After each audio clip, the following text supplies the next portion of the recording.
नमस्कार, TV9 मराठीमध्ये आपल्या सगळ्यांचं स्वागत। मी निखिला। महत्त्वाची बातमी मनोज जरांगे पाटील मुंबई आंदोलनाचा मार्ग त्यांचा ठरलेला आहे। 20 जानेवारीला सकाळी 9 वाजता मुंबईकडे जरांगे पाटील पायी निघणार आहेत। जरांगे पाटील आपल्या या म्हणण्यावर ठाम आहेत। अंतरवाली, बीड, अहमदनगर, पुणे आणि पनवेल मार्गे ते मुंबईमध्ये धडकतील। मराठा आरक्षण घेतल्याशिवाय माघारी फिरायचं नाही असा इशारा जरांगे यांनी दिलाय। मनोज जरांगे पाटील यांनी मराठा आंदोलकांना या रॅलीमध्ये या आंदोलनामध्ये सहभागी होण्याचं आवाहन केलेलं आहे।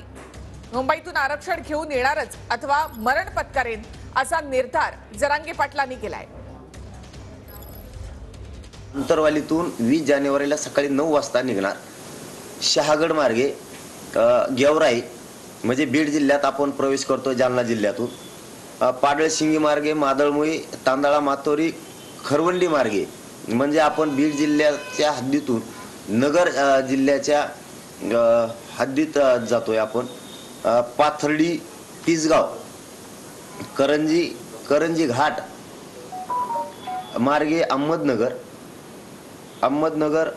मार्गे केडगाव, सुपा मार्गे शिरूर मार्गे शिक्रापूर, रांजणगाव मार्गे वाघोली, खराडी बायपास मार्गे सरळ चंदननगर मार्गे आपण पुढे पुणे शिवाजीनगरहून मुंबई पुणे हवेला आपण लागतोय। लोणावळा मार्गे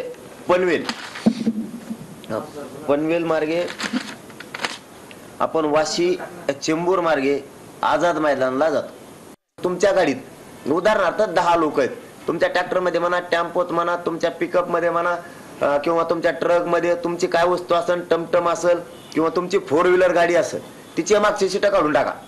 माग तुमचे 4-5 जण झोपतील त्याच्यात, कारण त्याला घरच बनवायचं थोडक्यात की आपल्या घरासारखं पॅक बंद सगळं। पाणी घ्यायचंय, पाण्याची व्यवस्था करायच्यात। आपण आपले शक्य असले तर टँकर सोबतच घ्या, शक्य असले तर ॲम्ब्युलन्सवाल्यांना पण सांगा, शक्य असेल तर आपले सगळं धान्य जागेवरच पीठ त्याचे तयार करून घ्या आणि कोरडं जास्तीचं घ्या, जेणेकरून जास्त दिवस टिकल खाण्यासाठी। 2-3 प्रकारचं आपल्यासोबत सरपण बी राहू द्या, चुली पण राहू द्या, आंघोळ करण्यासाठी भांडे पण राहू द्या, बकेट पण राहू द्या, जेवणासाठी ताटं राहू द्या, त्याचबरोबर तांब्या सुद्धा राहू द्या पाणी पिण्यासाठी। आपल्या वस्तीनं सज्ज राहा, कारण कपडे पण राहू द्या, पांघराला हातरायला सुद्धा राहू द्या, चटाया सोबत घ्या, रगी पण घ्या, शोटर घ्या, मफलरी घ्या सोबत। तुम्हाला काही वाटलं नाही पाहिजे। कधी रस्त्यानं पाय दुखा लागले, पायदुखीच्या गोळ्या घ्या, गोळ्या खायच्या कान मुंबईला चालायचं, आता मागं पुढं बघायचंच नाही। कुणी उद्रेक नाही केला पाहिजे आपल्यावर याच्यावर। त्याच्यामुळे प्रत्येक माणसानं सज्ज राहायचं, कोणी उद्रेक नाही केला पाहिजे, कोणी जाळपोळ नाही केली पाहिजे। आपल्या तुकड्यातल्या प्रत्येक माणसानं स्वयंसेवक व्हायचंय आणि आजूबाजूला सज्ज राहायचंय। आपला माणूस आपल्या तुकडीमध्ये कोण घुसतोय आणि काय करतोय याच्यावर लक्ष ठेवायचं। कोणीही नियमाच्या बाहेर जायचं नाही, कोणी मध्ये व्यसन करायचं नाही, त्याला डायरेक्ट घरी काढून दिलं जाणार। कोणी उद्रेकासारखं काही शांतता भंग करायचं काम करायला त्याला धरायचं, पोलिसात ताब्यात द्यायचं, ते आपला असू किंवा बाहेरून आलेला असू। आणि बाहेरून आपल्या तुकडीत कोणी येऊ शकत नाही, आला बी तरी आपण ते धरून द्यायचं।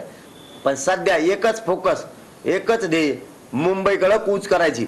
मराठ्यांनो अशी धडक मारा की देशात अशी कोणी धडक मारली नसत। आणि गेल्यावर बिना यशाच्या माघारी नाही यायचं, विजय घेऊन माघारी यायचं। याच्यासाठी घरी नाही थांबायचं, आता घराच्या बाहेर पडायचं।